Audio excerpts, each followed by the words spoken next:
Welcome to the Flora podcast, a place where we help you create a life you're excited about.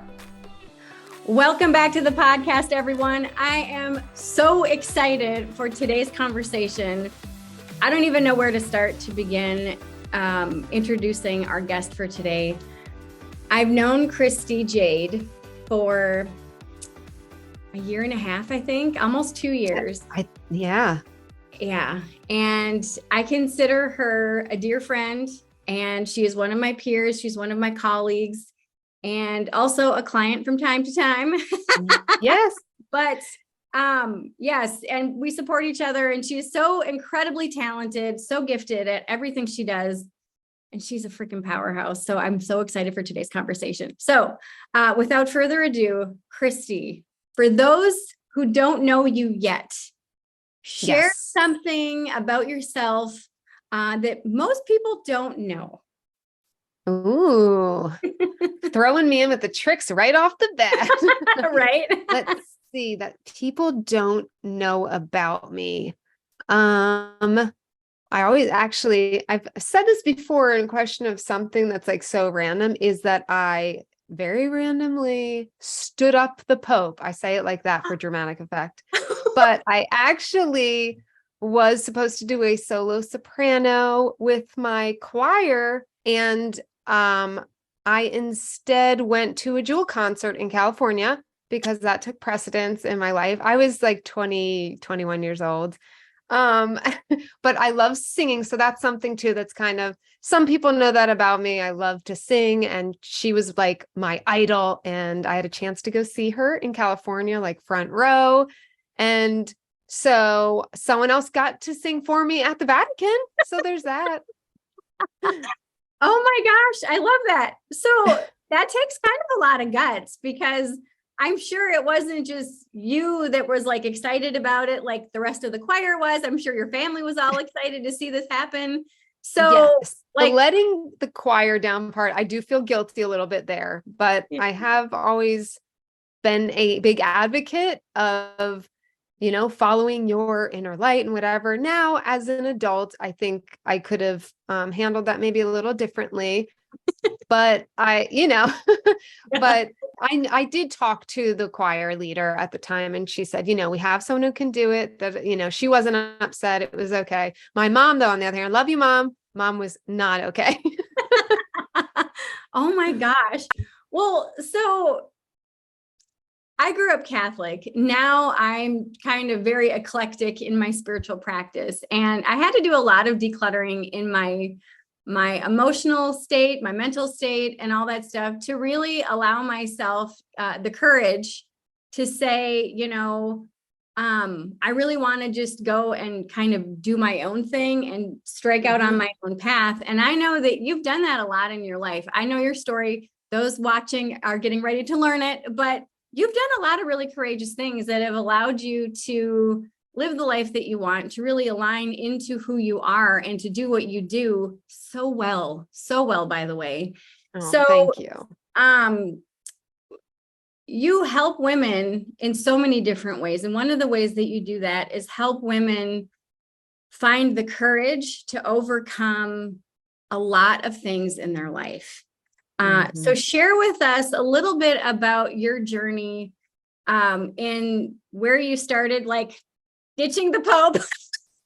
Yes, it all started. Actually, I will say, time-wise, right before that, I did get in a near-death accident, right? It's part of my story. And that did shift something in me where I felt like time is so short. I was 21 years old, got hit by a drunk driver, and I was supposed to go sing for the Pope, months later. And I was like, well, I want to see Jewel, right? So it might've been a little dramatic, but it did set a tone for my life where I want to live that way. And I want so many people to have joy while we're on this earth. It is a short time. You don't know how long you have, not to count, morbid over here, but Right. I want to see women. I'm big on helping women, everybody, but my specialty is women. And that has shifted more recently into helping women who have been through abuse, specifically narcissistic abuse. I do have clients who don't all fit under that category, but I do a lot of coaching, and it kind of shifted into that because I realized so many people that were coming to me did have that through line of going through abuse in their life. And I'm like, we don't have time to be abused. You know? And so I really try to help them through shifting from, surviving to thriving, and knowing that even if that is their story, you can still have a great, joyful, peaceful life. I mean, I am a big advocate of no matter what happens, you can shift. And you have helped me help my clients, working with you and you helping me shift my own life. And therefore the domino effect of I can help these women even more. Yeah, I love it. Well, and I love that you specify narcissistic abuse and that type of trauma, because I know, like, back in the day, I thought abuse was like physical abuse. Like that's it. That's right. I know. Yeah. And it wasn't until I learned that no, there's like a spectrum. And that was part of my decluttering of my own mental stuff, is recognizing that something doesn't just fit in this nice little box of physical abuse. It's all this other stuff. And then when that box fell, all of a sudden, all this stuff started to make sense. And it was like, oh shit, that's why this relationship is this way and that relationship is this way. And then comes the overwhelming feeling of, okay, now what? How do I even begin to heal this? How do I even begin to, for one, find my voice, and two, get up the courage enough to say no? And because you have that dream of thriving and that dream of shifting into that person that you can become, and that you are, you just have to let it kind of shine. I don't think we really become anybody. I think we just let it out. It's like, yay. Absolutely. Yes. We're always that person. So share with us kind of that journey that you went through in finding your courage, learning to thrive, and shifting out of those spaces that maybe were abusive, that were challenging, that just were not the ideal situation. Yes. So, and I love that you say that. I do want to talk to that point really quickly. I always think of us as we're this like solid gold block, and through life, some shit, some dirt will be, cover us up, cover our shine, and I'm all about sparkly and, glitzy things, right? So I have to use gold as an analogy, but we get covered and we lose our shine, right? Especially if we go through abuse or trauma in childhood and beyond. And now it's like you said, it's not becoming this totally new person. It might feel like that, but it's really shedding that shit and dirt that has covered what was always there. So I love that you mentioned that. And for me, that shit and dirt, there was abuse. I won't go into high detail because that could take days, but I had some abuse throughout my life that really did alter my belief in myself, my confidence, several areas, right? Like narcissistic abuse specifically really does damage on our mental health and questioning ourselves and all of that. So through my journey, I did eventually get the courage, and it's harder with your abusers, right? I'm a strong personality from the get-go, but it's hard. You can feel like an entirely different person with an abuser. And I was submissive in certain things with that person. So I finally, released that person, and that became somewhat of a domino effect of realizing, oh, other people in my life, there's a couple other people that are controlling or not so nice. I have to walk on eggshells. Yeah. So decluttering some people out of my life, shedding them, I started to find confidence again. And, like you said, this is something that it's not necessarily overnight, but, it can be done. And we just, it's a process, So, I've always been into personal development, even since I was a teen, but really diving into understanding the situation you're in, whether it's narcissistic abuse or another type of abuse, and starting to heal the body. You and I have talked about that so much. Yes. Energetic healing, Reiki, like all of that, eating healthy, sleeping, like typical things, yoga. And I teach yin yoga now because I just fell in love with that process of healing. Like that's more than just a physical thing. So it just cracks you open in a good way. It does. So good. Yeah. The first time I ever did yin yoga, I literally started to get tears coming out. I don't want to call it crying. I'm just kidding. I did. I cried. Which it just was this emotional experience. It really did kind of like crack open something that was releasing a negative energy in there. So I'm big into believing in that. And of course, I'm a God person. So whether you are or aren't, some higher power, whatever that is, having faith. And that was one of the biggest things, is saying, I might not feel okay today. I might not feel like I'm even halfway through healing yet, XYZ, whatever part you're in on your journey, but having that faith and saying, but I want to believe, and I am going to believe that I can heal. And I think that's a really big part of it. And that's why I do what I do with my podcast too, is having people see that I've been through hell in my life, and I'm here, and I believe I'm thriving, not to be like toot, but I've got an awesome damn life I've created, and God's obviously created, but I think I had a little hand in making some decisions. But it's to help also give people hope. Yeah. Gosh, I love that. Well, and I can relate to kind of the little God whispers. I had just one hell of like a 3-year chunk, and I ended up giving everything I owned away, moving to South Africa with my 2 boys, and it was just a shit show. And finally I was like, I'm done. I'm tapping out. Like, God, please come back.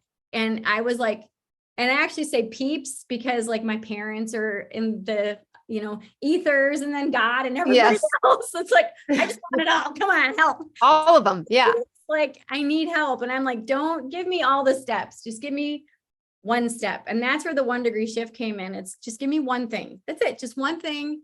And then you listen for those God whispers. And one of the things that was so challenging for me, and I heard you say it as well, is that when you're with people that are manipulative, that are narcissistic, that just do all the things, you're a totally different person. And then you start there, and that creates such clutter inside going, what's wrong with me? Like, why can't I hold my ground with this person?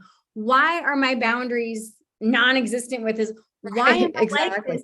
Yeah. And then when you're with other people and you're like, you are thriving. You are like, yes, woo, let's do this. You live out loud and you're like, so good. And then all of a sudden something shifts and something changes. And you're like, why? Yeah. Ooh. And it's not just, like with the main abuser, sometimes it's friends. It's these other random people that you almost least expect it to be. And then when you get rid of that main, person, all of a sudden you start to see these other echoes of that type of abuse in some of it, random people in your life. And you're like, oh my gosh. So I need to not just hold my ground with this person. Now I need to say, okay, do I want this other person in my life? Do I want this other person? Share with us kind of the journey that you went through in putting up boundaries or going kind of gray rock method with that main person, and then recognizing the relationships that you had that also needed to kind of have boundaries put up or decluttered and kind of all that stuff. Because again, it's like, we don't recognize, we recognize that when we're with the main person, we shift our energy, but we may not recognize that we do that with the other people that maybe it's not so prominent in their tactics. You know what I mean? Oh, I'm so glad you asked this question, because it took me a minute, but one of the big things that led me to kind of decluttering other people, we'll call it. It's so funny to call it that, but hey, it is what it is. So the first person, yes, it was like a very obvious thing when I finally was like, wait, this is so not right. And I'm going to finally do something about it. And part of that was I had physical symptoms from the abuse, as far as I ended up in the hospital. This is kind of TMI, but I'm TMI. But my ear was bleeding and all this stuff like out of nowhere. And they said it was like blood pressure, something popped. I mean, it's just crazy. So that is what led me to be like, I can't do this in my life. Right. So the physical symptoms became a sign to me, and I started really listening to my body more, which, you know, we do with meditation, with yoga, right? Yep. When you train yourself to really be in touch with your body, that can help you. And it took a while, but then I realized, wait, I'm having that same visceral reaction to, I had a friend that was somewhat controlling. Mm-hmm. And I noticed I started having that, well, not started, I always had it, but I started paying attention to it, saying, well, Yeah. I was so glad to release that feeling from that one person I did disconnect, that it was like, oh my gosh, I've been excited to release that, but here it's showing up in this other relationship. Right. Right. So like the lack of it in the other area kind of highlighted the presence of it in my other friendship. And I'm like, this doesn't feel right. Right. Right. So, and that can just be like where that walking on eggshells, or you're scared to say anything or speak up. Yeah. Some people think, oh, maybe I'm just a people pleaser. Well, when you're with the safe people, the nice people, the healthier minded people, Mm-hmm. you tend to not feel that, or not as strongly, because you Yeah. feel safe to open up. So it might be you're hanging out with the wrong people.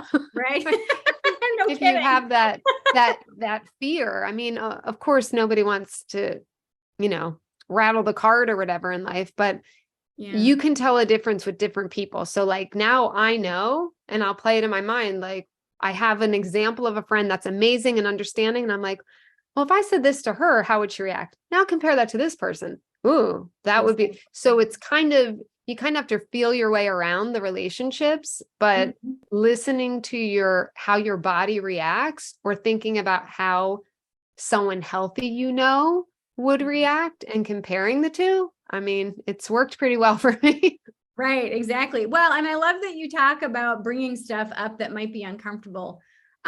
With my ex, who was a narcissist, Mhm. anytime I brought anything up, it was a big to do. It was, oh my God, I'm such a bitch, blah, blah, blah. Or like the Of course. gaslighting and all the random bullshit manipulation stuff. Well, that was the overt Mhm. manipulation. And I learned in my codependency recovery, not saying something is also a form of manipulation, because you're withholding information, which therefore then can potentially change and impact the situation, because the other person doesn't have all the information. And so Yep. that I was being a covert manipulator, and I was like, damn it, seriously? Because I hated that overt manipulation. I'm like, I hate manipulation, but I'm just not going to say something because this is whatever. And I'm just like, oh, you know. And sometimes we have, well, not sometimes, we need to learn to be okay with rattling that cage and say, Yes. I'm not okay with this, and this is why, you know. And I love that you brought that up, because in those relationships that have the overt manipulation, it's challenging to speak your mind and to speak your truth, because then what happens is all the stuff, all the Mhm. the gaslighting, all the Yeah, abusive the stuff. external. Yes, Mhm. exactly. And then that messes us up inside, and we're like, we take it personally and all this stuff. And then we start to like do all this soul searching and all this questioning and all this other And stuff. questioning, Yes. questioning ourselves, feeling like we're crazy. And Yeah. I do want to say, I think it's important to not view this, like how we say, rattling the cage. I say that because a Right. lot of my clients are like, oh, I don't want to rattle the cage. I don't want to, you know, Right. Right. whatever the little sayings are. And for me, I'm like, you're not doing something to somebody, you're Right. protecting your peace, and you're Yes. setting boundaries for yourself. And Yes. that's how I kind of shifted without the guilt. I had guilt for a while. Even though I did the disconnection, there was a lot of guilt with that. And there were family members and people that didn't Oh, help that guilt. yep. That's a whole other episode for I today. know. A whole other episode. But it's, if you view it as, this is what, if I really want to maintain peace and joy in my life, Mm-hmm. I have to do this. And that's where I got to. I have to, at the cost of rattling someone else, I've got to do this because I can't be freaking rattled anymore. I'm done. Exactly. Yep. Yeah. Well, and the thing is that when you speak your truth is valid. Like, Yes. I don't, and I actually have this in my book, The 1 Degree Shift. I don't know where it is right now.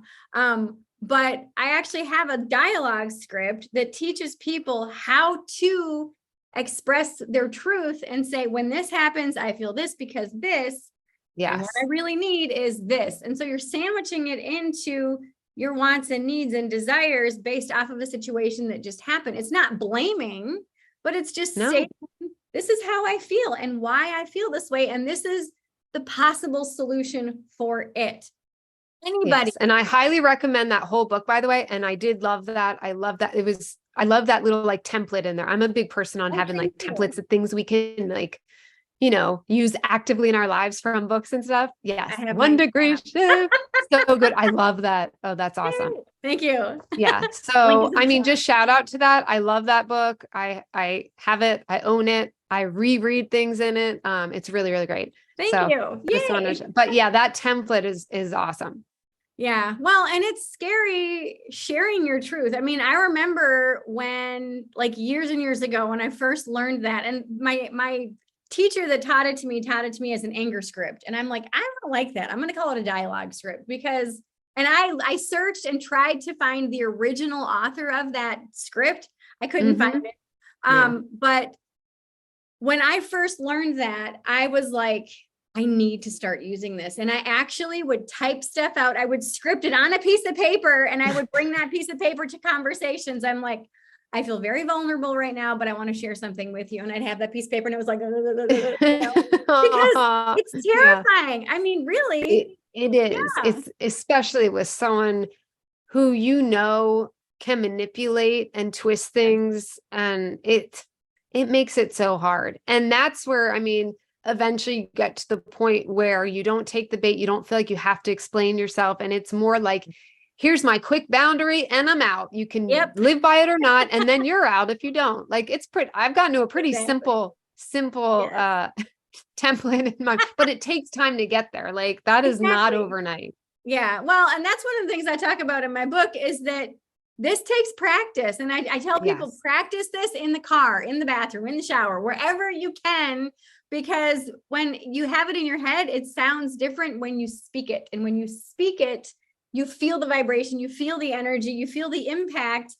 And then, then you can like bring it to the person, but it does take practice. And after a while, it's second nature. And then you recognize that those healthy relationships, you can say like, I feel really uncomfortable about this, or I don't like when this happened. Let's talk about this and whatever. And I know that you and I have done that several times where, there's been a misunderstanding. You brought it up or I brought it up and we're like, oh my God, I'm so sorry. And a healthy relationship, they do that. So They're easy. Like, I'm sorry. that was not my intention. I'm sorry. Yes. And it's done. Made you feel that way. Yes, exactly. And we have trust in each other that like, I always know you're on my team. I always feel safe with you.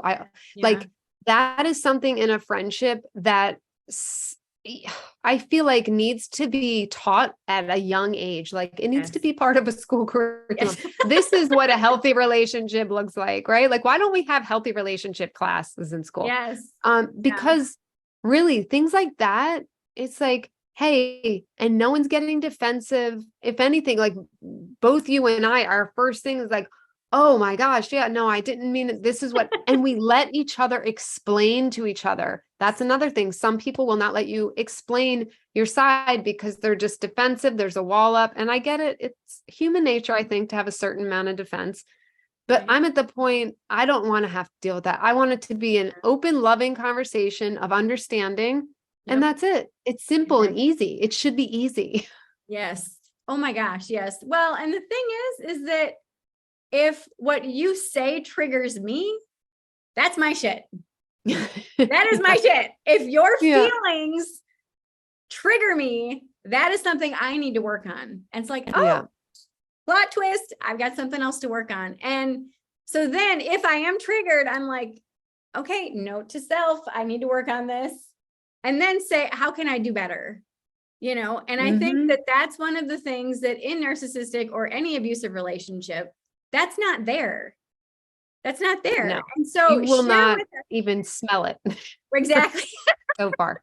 Yeah. So share with us some kind of aha moments that you've had in those healthy relationships where you shared your truth, or they said, oh my gosh, I did this. And I realized that was kind of fucked up, or you may have taken it this way without you even saying anything. Like they came to you, right, apologized, and are like, dude, like that was not my intention. I'm so sorry. Like share with us kind of some situations like that you may have had, because I know when we're in the thick of it, or when we're out of it, but we're still healing and we're still learning to set boundaries, and we're still learning to speak our truth and all this other stuff. It can feel like that type of relationship is almost non-existent, because we either have never had it before, or in the sporadic people we've had it with, it's not like, it's just those sporadic people. So we're thinking, well, this is just an anomaly. So share with us kind of those situations where you're like, oh my God, this is awesome. So I will say my husband is like a prime example. And also I feel like I didn't know they made people like him because of just my previous relationships and everything. So I met him totally different when it came to conflict. Like ex-boyfriend, I did have quite a narcissistic ex-boyfriend. Any conflict just didn't end well, right? It wasn't good. With my husband, I'm not saying it was comfortable to bring up something or to have a difference of opinion, but it never felt disrespectful. Like it never felt like we weren't on the same team. It was more like, okay, I hear you. And like, his thing is he needs time to process. So he might say, I'm going to go, because he might feel a little defensive or something, right? But he communicates and says, I'm going to go sit with this a few minutes, like his thing. And that's just how he grew up or whatever, where I want to fix everything now. So that was the only transition, like with conflict with him, was like, I'm like, but I want to fix it now, and he's like, but I need 10 minutes. So that, took a minute to get used to, but now I'm like, all right, because now I know he's going to come back. I would have fear, there's fears behind all of this stuff. So we won't go deep into that. But so conflict with him would look in general more like, let's say I'm like, what you just said, I kind of, and he will say, oh, I'm so sorry. Like right away, there's an awareness, apology. And like, I didn't mean it that way. And he'll stand up for himself and say, but when you said this, it kind of put me on defense too, or something. Right. So then I'm like, oh, okay. So I was a part of this and this is so it's really communicating, but in a loving way. If someone needs a minute, they can take it. We're all human.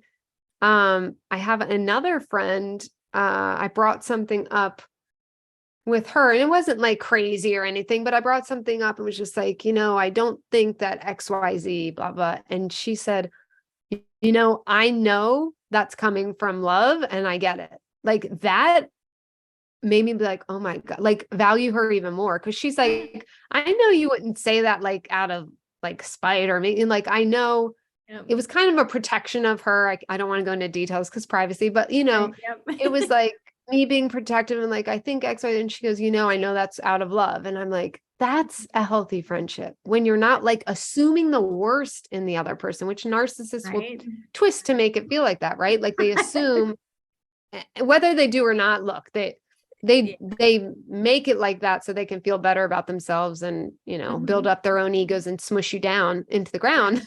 But it feels so different. You'll never get that from a narcissist. They'll be like, oh, so what? They'll blow it up bigger and be like, oh, so you think I'm this and I'm the worst and I'm the, Yeah. Yep. So. Yeah. Well, and I can relate too with my, current partner. We're not married, but we've been together like 4.5 years. And with him, I can honestly say it feels easy. Like first intimate relationship I've ever had that everything just feels easy. Yay. Yeah. Because it's like, we talk about stuff and like both of us had been cheated on. And there was a book that I found through the grapevine of coaching and clients and mentors and all this stuff. It's called Opening Up, How to Have an Open Relationship. And I'm like, oh, hell no, full stop. But then I was like, oh, I bet this is full of triggers. And I was like, both of us cheated on, let's read the book together. Oh my gosh. And this is what we were like first getting together. And we started dating and he's like, okay. And I'm like, okay. And we were so triggered by this, but because that was like one of the biggest things, was not just the narcissistic, all this other crap for both of us that we got in other relationships, was the cheating and then the non-committal monogamy, all this other stuff. And we're just like, we're just going to like open up all the giant cans of worms and talk about all the things. And that was an exercise in communication and faith. And it was scary to talk about a lot of those things at first. But then once we said, like, on this page, and some of the stuff we had the same sentences underlined.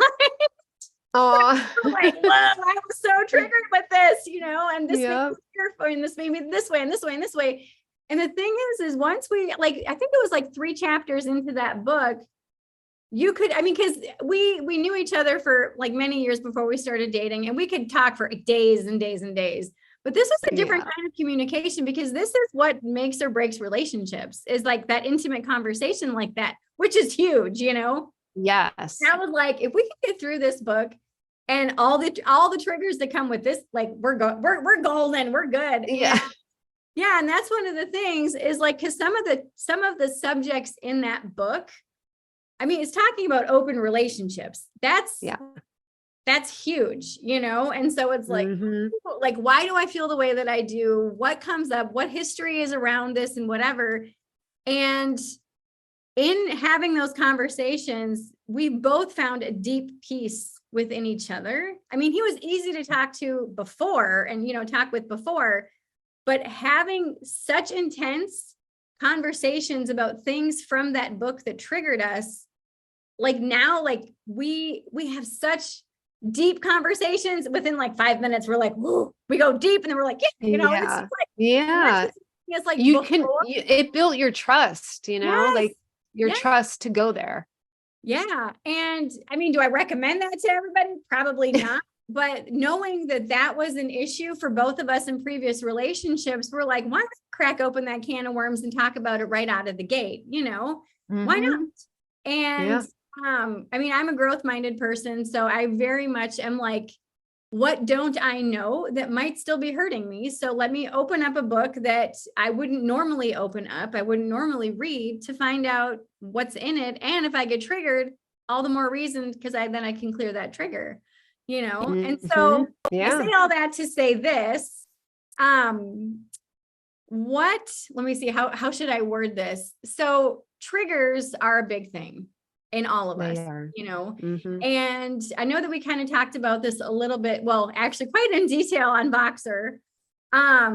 When you're in a relationship that is not healthy, that the person isn't easy to speak with, and there are all these parameters and rules and all this other stuff, you start to have kind of these unspoken rules that you go by so that you don't trigger the other person. One of the ones that I mentioned was, I didn't change my toothpaste. I didn't change my lotion. I didn't change my shampoo, because the one time that I did, there was all these accusations. So let's talk about ways that you help your clients kind of unpack and uncover these little covert triggers and these little covert kind of coping mechanisms that when you leave that narcissistic relationship and you're on the other side, and now you want to heal, now you want to grow, now you're like, all right, Christy, you're my coach, help me out.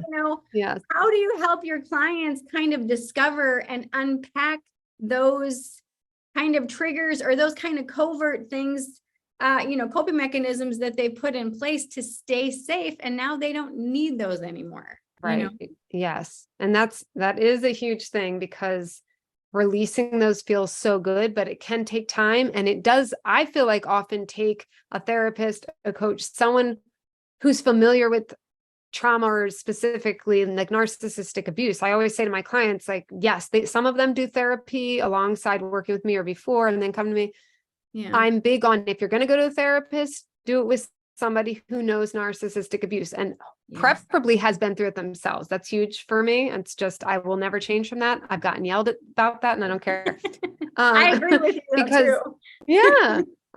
They can understand. It's such a specific thing, and you really need to understand it to help the client. So for me, yes, I recommend therapy in the early stages if possible. to go deeper, but also I think talking with them, even about daily occurrences, being on the outside in my experience and knowing all of these different triggers on my own, things I've studied, just by hearing them talk, I can see certain things they say come out in just their day-to-day activities or talking, how they talk about themselves, how they talk about other people.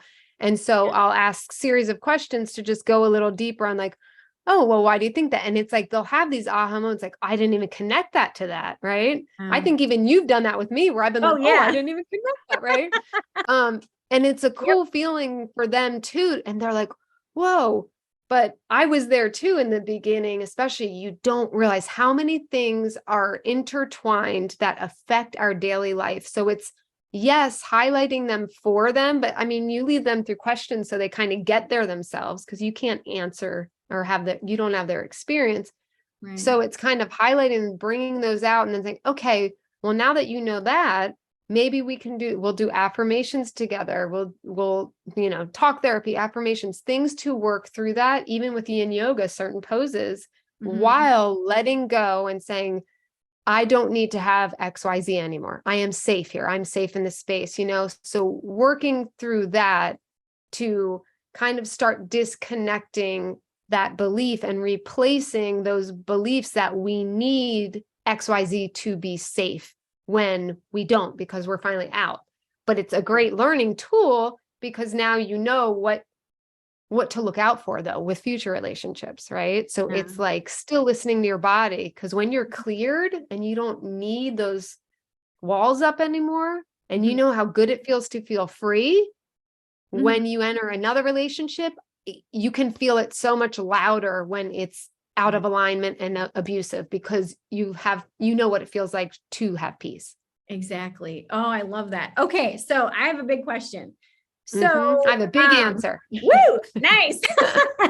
Okay. So one of the things that I heard you say is like, when you're outside of that relationship, now you've got time to do all the stuff. So what would you say to someone who says, well, that person just moved out of state, so they're out of my life. I'm good. I don't need to work on anything. I'm fine. Like, like what would you say to someone like that? Because narcissistic abuse or any type of, whether it's a codependent relationship or whatever, there is residual stuff, those coping mechanisms that you start to do on a daily basis. So what would you say to someone who their person moved away, whether it's, whomever, they moved away, they're in la la land now, they're like, yay, my person is gone, I'm free to do whatever, I'm free to be me. Is that really the case? Well, I will say congratulations, because that is fabulous news that they're gone, whoever it is. Right? Because especially if there's a physical threat, I mean, that is a big, big relief. The mental, the emotional, it's great that if it stopped, if you're totally disconnected, you're not on text, you're not on email, not on their social, like that's great too. Those are great first steps. However, there is damage done. And do I believe it's damage done forever? No. And I have a podcast episode about that, talking about, because people will say, oh, am I damaged forever? No. But there is damage that is done, and it doesn't go away with the person, right? Just like if you have a lot of problems and you move yourself somewhere to escape the problems, you may still have the problems inside. So there is damage. I don't love to call it damage, but there are things that happen to us in these relationships that, like you said, we're talking about the, coping mechanisms we want to get rid of, the walls up, the lack of trust, the fear, there's a whole gamut of consequences from an abusive relationship. And yes, that's a great start that you're away from it. But to me, it's just the beginning of the healing, right? It's like, okay, that's good.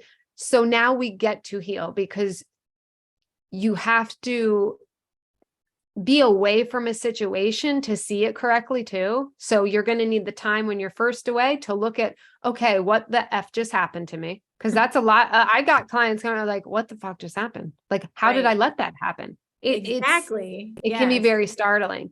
So it's like, right, it happened. It's still in your body. Let's do some work. Because you need to, it's a process. And yes, absolutely.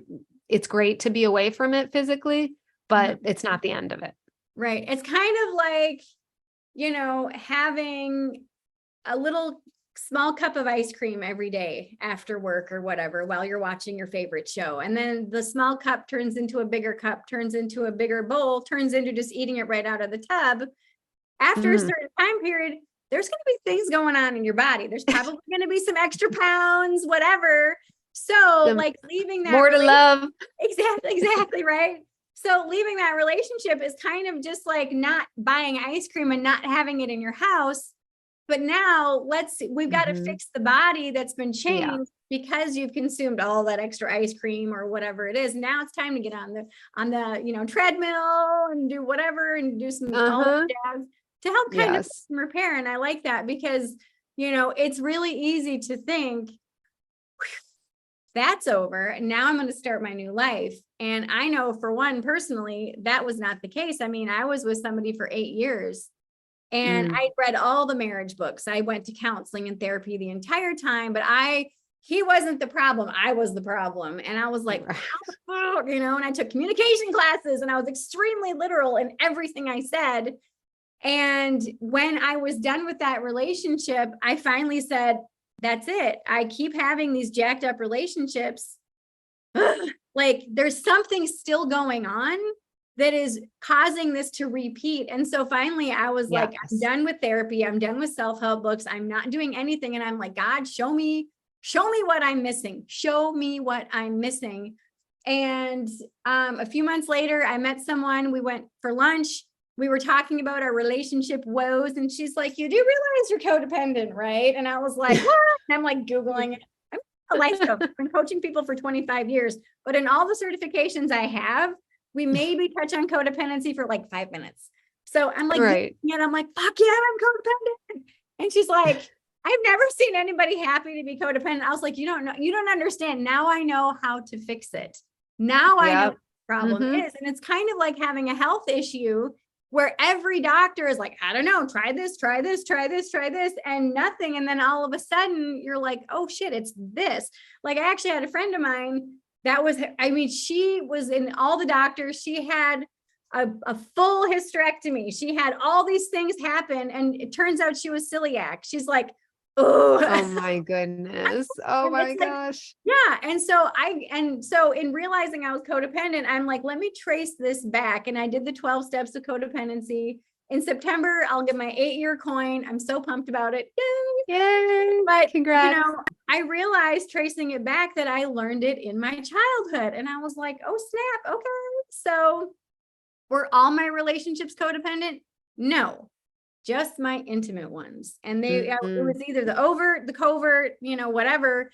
But that last one was a doozy. I mean, that was where all the narcissistic stuff came in, the gaslighting, all the things. And even though I left, I had a lot of unpacking to do. But the thing is I was willing to do it. And I finally felt ready.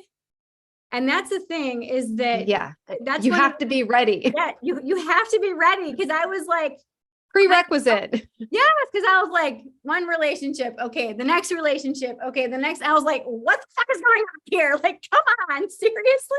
So then I was like, full stop. No, I'm going to stop. And then I was like, okay, I'm codependent. Let me work on this.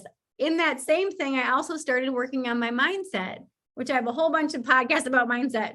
And then I started working on slowing down and getting out of that fight, flight, or freeze response. I started to meditate. I started to do yoga. I started to connect with me, the me that was me before back in the day. I have this picture of me. I was tiny. I don't even know how old I was. Tiny. Cute. So small. I'm wearing tan corduroy pants, this white jacket thing with like this red polka dot shirt with this green collar, probably my mom's shower cap, one shoe, which I actually still do that to this day. Like one sock around the house, like one falls off and I just don't put it back on. But this is the me that I was getting back to. I'm like, I want to get back to the version of me before life happened. And That Get was back to that gold. yes, yes. And that was a very cathartic process. So what would you share with our listeners, both my audience, your audience, and all the other people that, Everybody. find this recording? Yes. What would you share with someone who has been on that repeat roller coaster of those relationships, whether they're codependent or narcissistic or abusive in any way, shape, or form, any part of the spectrum, and they're just tired, they're just done with that repeat? What would you say to someone, I mean, and who's been, oh, well, I'm out, I'm good, I don't need to do anything else, I'm good, and then they repeat, and then they're like, and then that ends, I'm good, like they're done with that? Like, what would you share with someone who is at that point where they're like, I'm out of all that stuff, I'm done, but now what? Like, what is that next step? What is that next 1 degree shift that they can take to start them on that healing journey that might seem like Mount Everest for them, that might seem like this huge undertaking, because they're like, oh shit, now I got some work. I guess some work, And yeah, so there's the person saying like, I'm good one day, and maybe they're not, that, but they overall, I'm good, considering I'm better than I was, right? But you deserve, I want to put it out there, you deserve that bar is too low. We want to have great days all the time. We want to be in a constant growth and joy and peace, right? And the people who are ready, okay, for both of them, I would say, first of all, it's a mountain that is as tall as you let it be, in a way, because it doesn't have to be as dark and horrible, right? Like, I've gone through the journey and I've made it fun in ways. It's created a better version of me than I thought could ever exist. I didn't know this version of me, honestly, because I had childhood stuff too. It's like the silver lining of what I've gone through, I guess, has been that I got to learn all these beautiful ways to heal and to maintain that peace, and how I've met all these awesome people is all because of what I went through, right? So remember, it doesn't have to be dark and heavy and hard. Will you have moments of that? Yeah, but I think too, it's having a lot of faith. Like I said, going back to knowing it is possible. Like, that's my biggest thing. It is possible. And you just take it, I say sparkle by sparkle, right? It's just like, because I want to make it like light and happy, because it can be. So I think of it more, not how do I get over this, right? Not how do I get past this? How do I move? I like to think in the positive way of like, how can I have more joy in my life today? Will that be releasing some of the shit? Yes. Will that be decluttering everything? I mean, from your physical situation going on that might be a hot mess to your internal mess? Yes. But it can, and to me, will be fun and positive as you go. It'll get even better and better. So if you want to get there, start now, start yesterday, right? Like, grab that sparkle. What can you do today? What can you do today? Tell yourself, yes, I want to heal. If you can't say, I know I'm going to heal yet, that's okay. Start small. I really would like to heal. I'd like to be able to have peace and joy every day. Start there with an affirmation. And then what can you do to what brings you joy? Grab one of the sparkles, and you could say, it could be, I'm going to get up 5 minutes. I'm big on morning routines. I'm going to get up 5 minutes, 10 minutes before I normally do. And I'm going to do affirmations. I'm going to pray. I'm going to do yoga, whatever the F you feel like. It's your journey. My 4-minute meditation that will start you off like boom, awesome. Pow, I'm empowered.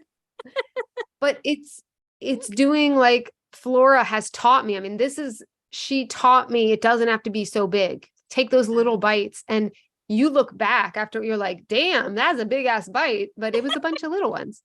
Exactly.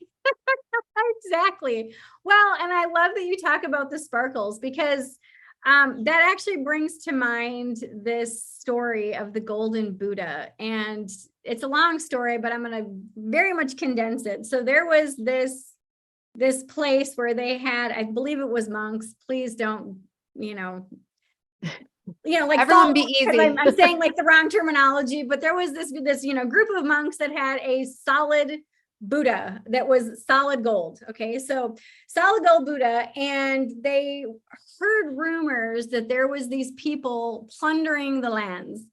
And they heard that they were kind of coming down, and they're like, okay, so we want to protect our solid gold Buddha statue. So they covered it with mud and made it look as good as possible, but it was still covered in mud. So when the plunderers came, almost all of the monks sadly were slaughtered, and they saw this giant mud heap of a Buddha statue, and they're like, yeah, whatever. They did not even think twice about it.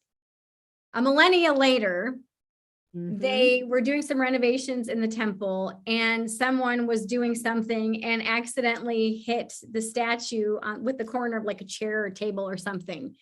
And the mud broke free, and they saw the gold shimmer through, and they're like, what?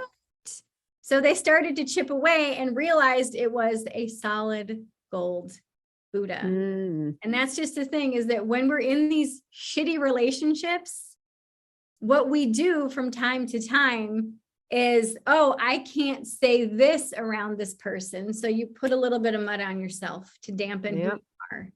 And then I can't say this, you put more mud. I can't say that, you put more mud. I'm going to start crying. So eventually at the end of that relationship, you're covered in mud and you forget how brilliant you are on the inside. And that's what I love about the work that you do. I'm literally getting emotional. Let it out. We're all here for you. But that is the brilliance of what you do, is you help people chip away that bullshit and the mud and the gunk and that residual bullshit from the past. And you let people see who they really are. And you let them see that sparkle. You let them recognize, holy shit, like that's me. Like, oh my God. You know what I mean? It's the best feeling to watch the clients go from coming to me. Some are really low self-esteem, really depressed, really anxious. And to see that shift, I mean, you're crying. I cry when I have conversations. I will. Sometimes I'm like, hold up. When they see themselves how I see them, or how God sees them, in this new light, and you see that shift, it's like, that's why I do this work, because for someone to see their own sparkle, again, or whether sometimes they never saw it. I never saw my own sparkle, I'll be honest, till really recently, a few years back, to like where I felt like I'm okay with saying like, I'm proud of myself, or this is good about me, like actually having some confidence and not feeling like I can't own that. Because I've been shoved down for so long. Yeah. And that's the thing, is that when you've been shoved down for so long and you finally get that opportunity, well, you finally get the courage, kind of making a, like full circle here. You finally get the courage to say, I'm done. And you start taking those extra 5 minutes to do that 4-minute meditation in the morning.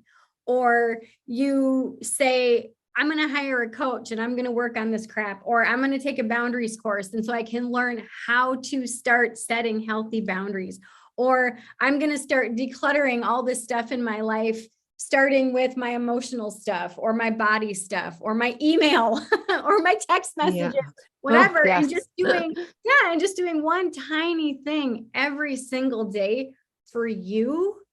What happens is that is the mud being chipped away ever so slowly, so that people can start to see their sparkle and start to really fully come alive and start to really fully embrace that and remember who they are. Like that little version of yourself that's girl. So big before. And you know what? You can't find you, and this is going to sound very simply said, but a lot of people don't do it. You can't find yourself. You can't find that sparkle, the authentic you, if you don't prioritize yourself, right? People put all these people ahead of them and people please, or have mom guilt, or you need to prioritize you if you really truly want to bring that person out. Yes. And you deserve to. You should. This is your life, and you'll be a better mom. You'll be a better spouse, partner, friend, daughter. Yes. I found the more I set boundaries and lived my life how I truly wanted to live it, the better I was all around, like in Yes. relationships as well. And a Yes. great role model for kids when they're looking up to you, right? Like, Yes. oh, look, I shouldn't take crap either. Yeah. You know, my first mentor, Cheryl Richardson, I remember watching her. She was on Oprah, and she told Oprah, ladies, moms, you need to put yourself first before your kids and your husband. She got booed. She got booed. Oh This was my way back in the day. gosh. This was in Oh like my mid gosh. 90s. Yeah, mid to late 90s. She got booed. And she I said, mean, it's like the airplane though, right? yes, You got to put your on oxygen your mask on for exactly. Yeah. And even at the time, I was like, what? It was such a foreign concept. But now it's kind of like, I get it. I get it. Because if you're not 100% for yourself, how can you be 100% for your kids or your partner or even work or your clients or whomever else in your life? You can't be. You're pouring from an empty cup. And I love that you teach people how to fill their cup and how to fill it with whatever they want to fill it with. Lots of sparkles. Exactly. So share with us some of the things that you offer that help people find their sparkle and help people recover from these types of relationships and these types of situations, because you are so good. You're so talented. And I love all the stuff that you do.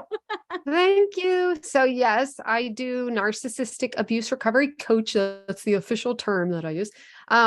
So I do, one-on-one coaching. I do have a boundaries course that's like 10 videos. They're pre-recorded. So you can have that in your back pocket at your own pace type of thing to really teach you how to decide what boundaries you need to start with, then like evaluating how to create boundaries, what conversations you need to have, how to have those conversations, what can happen after those conversations. Because, it's a lot if you're not used to it. So that's a very helpful course I have. And I have my podcast called But Still She Thrives. That is free to listen to. It's on Tuesdays and usually most Thursdays, chock full of tips and whatever. And I have a freebie that is called the free 30-day toxic relationship declutter guide. So that's really for people who are really ready to get out of like the situation, but mostly for people who are out of a toxic situation. And maybe you're having those other people too. And every day there's like a little way to detox, declutter from that situation. I just love it. It's like my favorite freebie I have. I also have a 4-minute meditation that Flora mentioned. We can put that in show notes maybe too.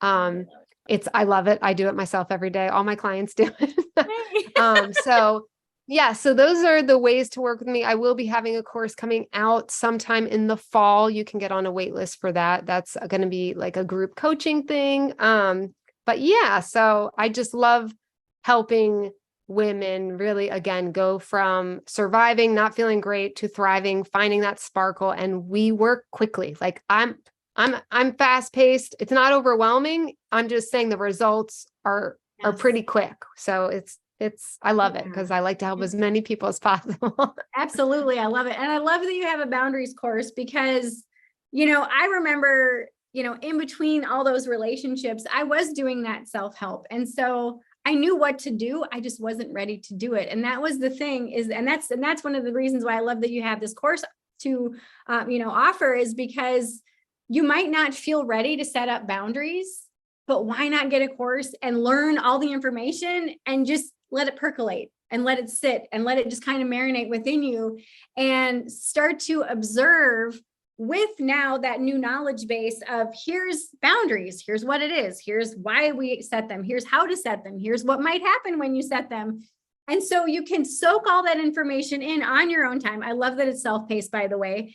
And you soak all that in and you're like, oh, wow, okay. So in this situation tonight, I could have said this, because that's really where it starts, is getting that knowledge base and then reflecting on it in your everyday life. And then, I usually take my courses 2 or 3 times, and it's like, okay, so now that you've kind of percolated, let it sit, you've observed, and you're saying, oh, this is how I could have done that. Okay, you go back to those certain modules that you're like, oh my God, this one was so good.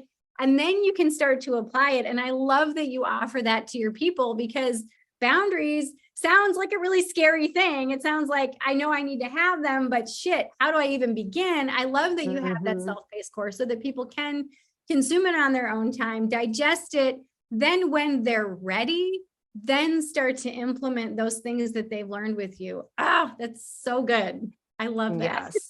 Yeah, I love it. And I like that it's something, like you said, you can watch first and get comfortable with the idea, and you watch it and you realize, oh, it's not as bad or hard as it seems. Exactly. And I can do this, like, I think even just by watching it, it will build the confidence knowing that you are capable.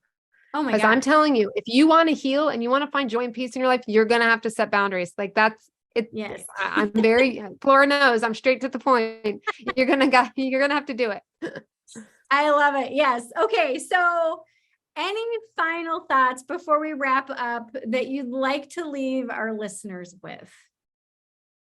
Yes. I think prioritizing yourself, again, I'm going to highlight that it's so important to stop, to slow down, to prioritize yourself and think about who you want to be, and just sparkle by sparkle, you can get there. And whether that's with help, from a therapist, a coach, decluttering, courses, like, it all is really, it's all worth it, but no matter what, it's having that faith and believing in yourself and taking the step, because life is short and you deserve to live a really happy, joyful life. And you can, despite your hardships.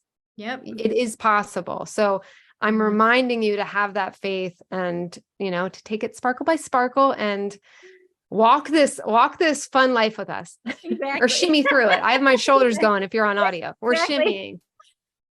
Exactly. Well, and taking those little 1-degree shifts by those little those little tiny actions help you to align into a life that you love, and into a life that you really can sparkle and you really can thrive and you really can have those healthy relationships that are meaningful and not full of all the bullshit and we don't have time for that bullshit, guys. Let's come on, we're ready. Let's move. Exactly. I love it. Well, okay, I love you. Thank you so much. Yay, like, it's welcome. An honor to be on your podcast. I love you so much. I could go on for years and years. You're just fabulous and have impacted my life and so many others, but me, I know the details. I wouldn't be here where I am without you. So thank you. Oh, well, thank you. It's my honor. Yay. And it's my pleasure. Well, this is not our first it's our first conversation. It's not our last. We're definitely going to have many more, because there's so many things that we can unpack for all of our listeners. I mean, and that's the thing about decluttering. It's not just, there's 9 types of clutter.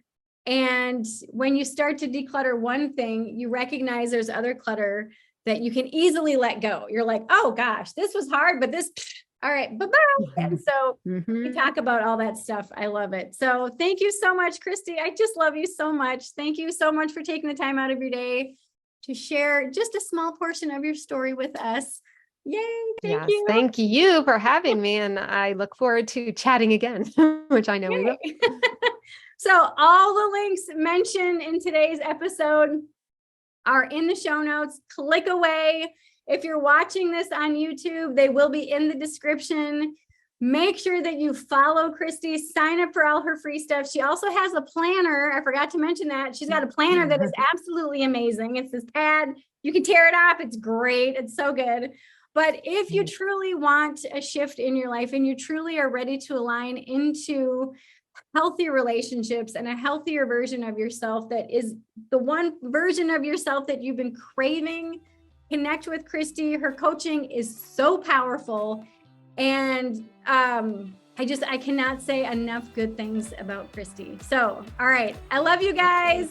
Thank you so much for watching. Thank you, everybody. Podcast. Yay. I love you all. Bye-bye. Thank you for listening to today's podcast episode. All links mentioned are in today's show notes.